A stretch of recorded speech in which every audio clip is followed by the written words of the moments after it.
Do you want to be a part of the Seattle Supersonics if it was available to you at some point in your life? Without a doubt. Without a doubt.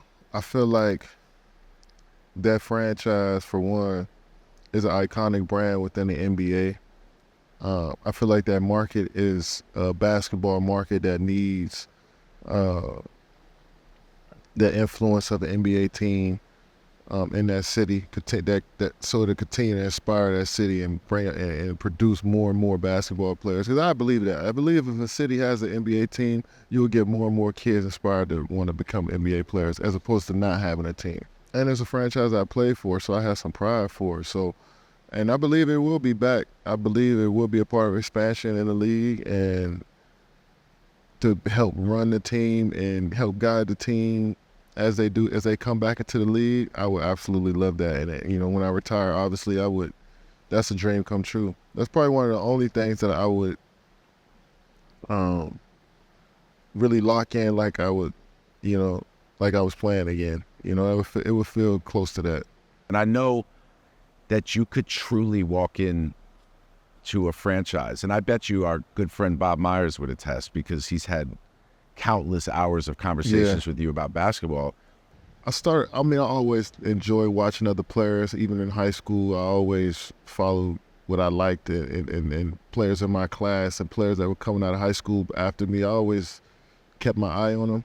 But I think once I got to OKC and me and Troy Weaver, who's the GM of Detroit now, we started having these little conversations just about players in college and high school, what he's seen out of players, and we would have these conversations periodically, and I was just always interested in those. So every chance I get to bring him to the side to just talk about a game or a player, I would do it, and that's just started to build up my eye for the game. The different things I started to watch, the details that I started to watching throughout the game, and then each team I went to, I built that relationship with every GM, with Bob Myers, with Sean Marks, with Josh Bottlestein, James Jones right now. Like, we just talk ball. And I think having those conversations over the last 15 years has helped shape my mind to understand what it takes to be a professional, on top of my own experience as a professional.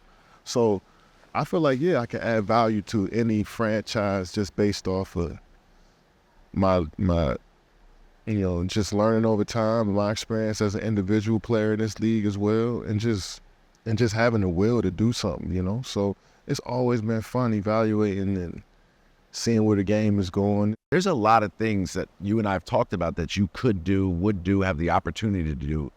Have you started even thinking about that, or do you still feel like, you're young KD that's just playing ball? Yeah, I still feel like I'm that kid that's still hoping. But it's almost impossible not to think about it.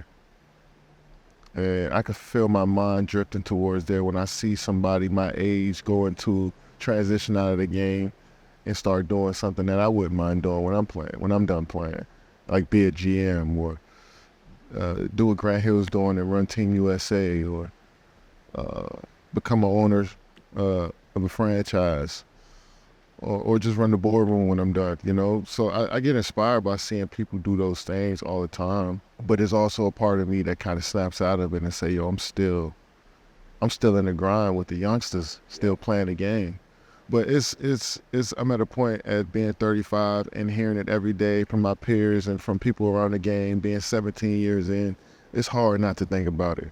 But I feel like being in the league and understanding and being this player that I am at this point in the league is preparing me mentally to be ready to take on different roles. And I think that's just the core of the game, is being disciplined, being consistent every single day, working well with others, working towards a common goal. And I think those traits can transfer over, to anything if I put my mind into it.